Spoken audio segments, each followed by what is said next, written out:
Davam edirik. Davam edirik və bu dəfə Hürriyə Əliyeva bizi Şəmkirin Çınarlı qəsəbəsinə aparır. Orada yolun bir hissəsinə qədər qaz xəttləri gəlir və insanların evində qaz var. Digər hissəsində isə qaz yoxdur və insanlar odun kəsirlər məcbur və təbii ki, ətrafda ağac da qalmır. Bu barədə onlar özləri daha ətraflı danışır. Görək dərdləri nədir?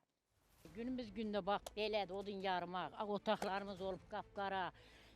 Günümüz saatimiz belədir, odun tutarıq, oradan buradan yığışdırıb çöp. Şəmkir rayonu Çınarlı qəsəbəsindəyik. Qəsəbənin iki küçəsində, Koroğlu və Aşıqalı küçəsində küçənin yarısına qədər qaz xətti çəkilib. Amma yarıdan o tərəfə qaz xətti yoxdur. Sakinlər isə hər gün bu cür çətinliklə üz-üzə qalırlar. Evlərini isə bu vasitələrlə isitməyə çalışırlar.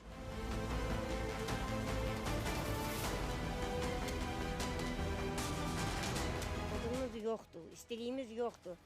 Mən 70 yaşında qarı odun yarıram, odun da tapılmaq olmur. Bax, bağlara bax, hamısını qırışlayıb yandırıblar. Bağlar da qalmayıb, valla. Bizim sağımızda, solumuzda qaz var, bizdə qaz yoxdur. Nə odun almağa da vallahi imkanımız yoxdur. İndi bu vaxtı çox çətin vaxtdır. Körpə uşaqlılar var, qocalar var, xəstələr var. Onların vəziyyəti çox pisdir. Valla odun da yara bilmirlər.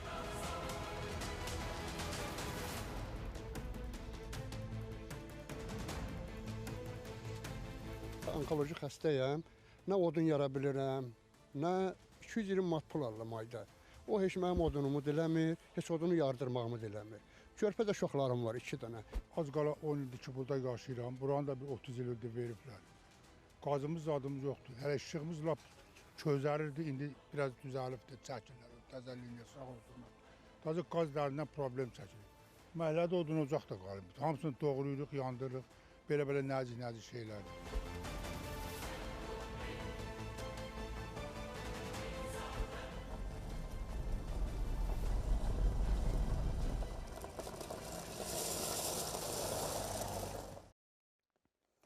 Qaz var.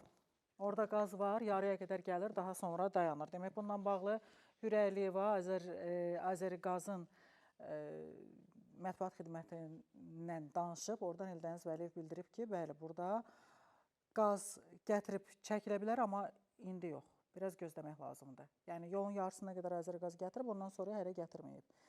Əgər sakinlər, yəni qayda nədir? Ev qapının ağzına qədər gəlir. Qazdır, işıqdır. İstənilən qazdan işıq bax bu cürdür. Qapının ağzına qədər gəlir, ondan içəriyə artıq sakin özü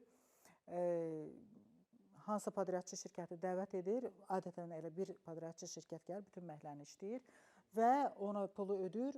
O yoldan artıq ana yoldan, qapısının ağzından evə qədər bunun maddi tərəfinə artıq vətəndaşın özü qarşılayır. Bu halda Azəriqaz ümumiyyətlə gətirməyib, yolun qalan hissəsini gətirməyib. İndi nə vaxt gətirəcək, nə vaxt gətirməyəcək bilmirəm, amma Eldəniz Vəliyev bu məsələ ilə bağlı daha aydın, daha aşkar, daha səsli bir açıqlama göndərsəydi, biz bunu daha da yaxşı bilərdik. Azəriqaz əslində yaxşı işləyən qurumdur. Yəni, dostumuz, əziz dostumuz, yaxınımız Eldəniz Vəliyev mətbuat xidmətdə daha yaxşı işləsəydi, əla olardı.